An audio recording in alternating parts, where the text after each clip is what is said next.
বন্ধুরা, আমরা সেলাইয়ের কাজ করি আর এটাই আমাদের জীবন। আর দেখো আমাদের ফ্যাক্টরিটা দেখো শুধু।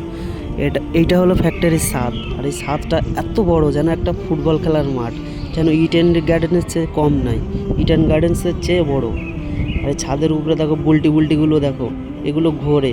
খুব বড় একটা ছাদ। ছাদটা না দেখলে বুঝতে পারবে না। মানে কোম্পানিটাও খুব বড়। এই কোম্পানিটা হচ্ছে ধুলোগড়ে। এই ছাদটা তো দেখলে, এবার চলো আমাদের নিচে কারখানা দেখাই, কিভাবে আমরা কাজ করি। এগুলো মেশিন ফেলা আছে, আমরা কাজ করি। এখন তো ছুটি, এখন মানে সবাই চলে গেছে, ওই জন্য দেখো মানে কাপড়ের টুকরো পড়ে আছে।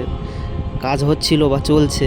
পুরো বড় ফ্যাক্টরি, খুব বড় ফ্যাক্টরি, বিশাল, মানে কাজও খুব হয়। আর আর এই কোম্পানির ডিউটি 5টা পর্যন্ত, 5টার পরে ওই জন্য দেখো কোম্পানিটা পুরো ফাঁকা, কোনো লোক নেই, শুধু আমরা কয়জনাই আছি, আমরাই কাজ করি। আর এই কোম্পানিগুলো সাইডে দেখো, এদিকে পেন্টিং করা হয়, ওটা দেখাচ্ছি তোমরা দেখো। পেন্টিংগুলো এই সাইডে, এইগুলো হচ্ছে প্রিন্টিং করা হয়। আবার এইগুলো কাটিং করা হয়, এগুলো হচ্ছে কাটিং।